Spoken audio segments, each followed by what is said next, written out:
Buenas tardes. Como parte del tercer parcial, hablaremos sobre cómo se produce el potencial de acción y explicaremos también cómo se produce la contracción muscular desde la síntesis del acetilcolina hasta el acortamiento del sarcómero. Comenzaremos hablando del potencial de acción. Como contenido de nuestra presentación, tenemos la definición, las etapas, las fases, el periodo refractario, la sinapsis y un breve resumen. Como parte de la definición, tenemos que un potencial de acción se define como un cambio repentino, rápido, transitorio y que se propaga en el potencial de la membrana en reposo. También pues es un cambio del potencial de membrana que se propaga a lo largo de la superficie de las células excitables. Lo conocemos mejor por el potencial de acción de las células nerviosas y de las musculares, bueno, de las fibras musculares, pero también se encuentra en otras células como las huevo o el cigoto, que pues están relacionadas con la fecundación. A esta propiedad en específico, pues le llamamos excitabilidad y nos centraremos en el potencial de acción de las neuronas. En las etapas, pues debemos saber que un estímulo debe ser adecuado para realizar un potencial de acción. Este debe tener como el valor eléctrico suficiente para reducir la negatividad de la célula nerviosa hasta alcanzar el umbral de potencial de acción. Por lo tanto, debemos tener en cuenta que no todos los estímulos pueden desencadenar un potencial de acción.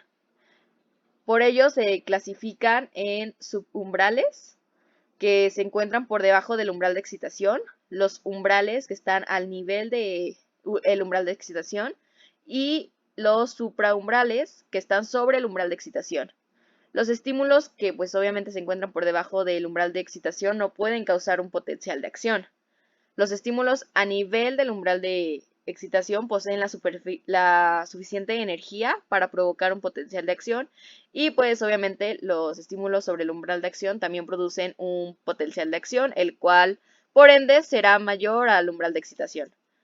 Y como pues lo podemos resumir, un potencial de acción se genera cuando un estímulo cambia el potencial de la membrana alcanzando o superando el umbral de excitación. Es por ello que aquí en las etapas tenemos que pues la primera sería la recepción de un estímulo adecuado, después pues cambiaría el potencial en la membrana y se alcanzaría o se superaría el umbral de excitación. Dentro de las fases debemos recalcar que hay tres fases importantes: la despolarización, la sobreexcitación y la repolarización.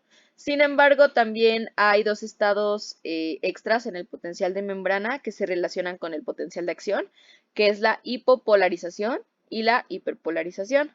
La hipopolarización es el incremento inicial del potencial de membrana hasta el valor de umbral de excitación. Aquí tenemos el umbral y la hipopolarización es toda esta parte aquí, donde alcanzamos pues el umbral de excitación. Continuamos con la despolarización, que es cuando el potencial de excitación abre los canales de sodio activados por el voltaje y esto produce un gran ingreso de iones de sodio. La despolarización es toda esta parte. Durante la despolarización, pues el interior de la célula se vuelve más y cada vez más electropositivo hasta que el potencial se acerca al equilibrio hidroquímico del sodio, que es más o menos más 61 milivoltios. Esta fase de positividad extrema es la que conocemos como sobreexcitación o sobretiro, o es cuando llegamos a pues el pico. Luego de pues de esta fase de sobreexcitación va la fase de repolarización, cuyo propósito es restaurar el potencial de la membrana en reposo. Tenemos pues que disminuye la permeabilidad del sodio, disminuye repentinamente debido a que se cierran los canales. El valor de la sobreexcitación del potencial de la célula abre los canales de potasio activados por voltaje y esto provoca una masiva salida de iones de potasio, lo que disminuye la electropositividad de la célula. Pero pues poco a poco después se lleva a cabo la hiperpolarización, que pues es el estado en el que el potencial de membrana es más negativo que el potencial de membrana en reposo. Por eso está por debajo del umbral de excitación y aún por debajo del potencial de reposo. Lo podemos ver aquí porque pues el potencial de reposo cruzaría por acá y la hiperpolarización lo hace todavía más negativo. Después de esto, la célula regresa al potencial normal de membrana. Tenemos otra gráfica aquí en la cual podemos ver eso, nuestro potencial en reposo. comparándolo con la hiperpolarización, nuestro umbral de estimulación o de excitación, el pico de potencial de acción, que pues está relacionado con la sobreexcitación de la neurona, y la repolarización, cuando regresamos a nuestro estado original. Esta es otra gráfica en donde pues recalcamos que los canales de sodio se abren, los canales de potasio se abren, los canales de sodio se cierran, por lo tanto pues repolariza, y pues los canales de sodio, el sodio sale de la célula y los canales de sodio son cerrados. Continuaremos con el periodo refractario. Este se puede definir como el lapso de tiempo posterior a la generación del potencial de acción durante el cual la célula excitable no puede producir otro potencial de acción. Lo tenemos aquí. Se divide en dos partes. Tenemos el periodo refractario absoluto y el periodo refractario relativo. El absoluto es el periodo de tiempo en el que la célula es incapaz de responder a un segundo estímulo, puesto que está siendo estimulada. Y el periodo refractario relativo es el cual la célula es capaz de responder ya a un segundo estímulo. Lo podemos ver en la gráfica. El periodo absoluto refractario pues es este, en donde estamos llevando a cabo todo nuestro potencial de acción y pues la célula está siendo excitada, por lo cual pues no podría responder a otro estímulo. Y nuestro periodo relativo es cuando la célula está bajando, disminuyendo, llega al umbral de acción, de excitación, disminuye y es capaz de responder a otro estímulo. Lo podemos ver aquí. Es otra gráfica. Nuestra sobreexcitación, nuestro periodo refractario, el absoluto y el relativo. Y aquí, en estos tiempos, se podría desarrollar otro estímulo.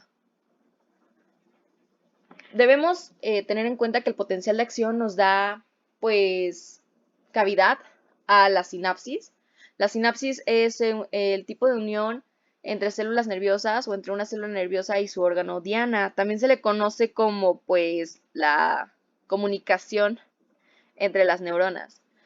Debemos tener en cuenta que cada sinapsis consta de la membrana presináptica, la membrana del botón terminal de la fibra nerviosa, la membrana postsináptica, la membrana de la célula diana y el espacio o hendidura sináptica, que es un espacio entre las membranas presinápticas y postsinápticas. Lo podemos ver aquí.